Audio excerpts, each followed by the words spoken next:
In the segment that follows, we will highlight for you some best practices that can be undertaken at both small, rural, and urban school districts. One big stumbling block that used to happen in my classrooms was, okay, at the beginning of school, kids had to take safety tests. Okay? That was the big to-do. And maybe the special ed student needs to take that safety test orally or in an applied manner rather than a written test, particularly if they have a reading disability. Because I used to cringe before we started building the relationships. After the first 2 weeks of school, boy, that safety test was given, and I'd start getting calls. Get these kids out of my classes because they didn't pass the safety test. Well, it wasn't that they didn't know the information, it was that they weren't sure how to read the test to be able to tell the instructor what he needed to know. And there were times when I would actually go over and read the test to the student under the eye of the instructor so that they could see I wasn't giving them prompts. I wasn't trying to help them out. I was simply reading the questions to them, and they'd look at the instructor and they'd say, oh, yeah, I know how to do that. You do this, this, and this. And it finally would dawn on the instructor, yes, he does know it. He failed the test because it was written, but if I'd have given it to him orally, he would have been able to do it. And I was willing to take my time off from my classroom on my conference period to go over there and actually work with the teachers and show them how that they could build in success for those students. And so if you're all working together for student success, instead of saying, he failed this test, get him out of my class, the instructor says, what am I going to do? He's not supposed to be in here if he can't be in here safely. And I said, well, when you're doing hands-on stuff, does he do it right? And they'd say yes, and I'd say, would you consider giving him the test orally? Giving it to him another way. You're asking the same questions as all the others, but you're accepting the answer in an oral manner instead of in a written manner. And if they said yes, then we were good to go. I had a teacher that used to love to give matching tests.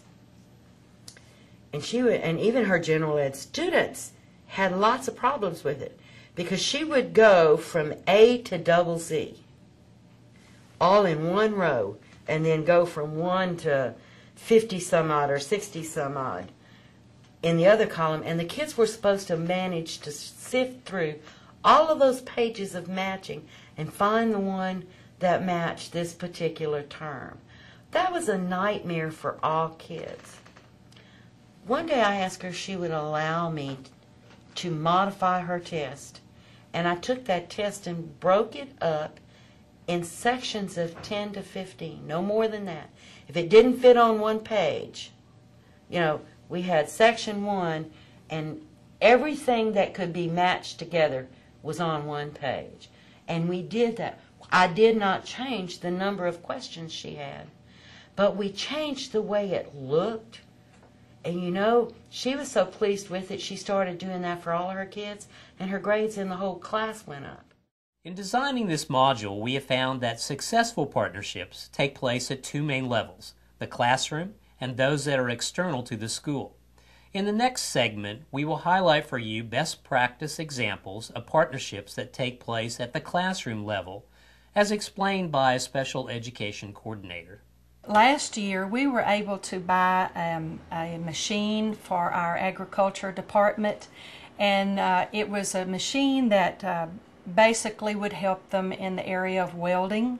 It also provided graphic art displays, and the students were able to use a computer to set the machine, and they could pick the picture that they wanted cut out of the metal. Well, we've expanded that a little more now. They have found a gentleman here in town who is interested in cars and in antique cars, and in doing so it's difficult for him to find parts. So he brought them a part, and he's asked them to try to make that part for him on this machine. And in doing that, the students are able to sit down with paper and pencil and figure out their dimensions. They're able to draw their design for it, then they're able to put it on the machine. And I think it's very interesting. Yesterday I got to see several that they had tried to make, and each time that they work on it, they're getting just a little closer and a little closer. And the teachers are very pleased that this might open an avenue of being able to reach out to the community and provide something that we can't get, like the parts for the antique cars. We feel like every year we're moving closer and closer to the industry level. We have tried to open the doors to our students by taking them to training centers, by letting them be part of field trips that are going to their colleges and that are going to places like the technology universities. We're really pleased with what our students want, and each time we come back from these trips we found that our students are hungry for more and more, and by exposing them to the things outside of the classroom, we feel like that we have to move to get the course offerings and the things that our students need and make it better for them.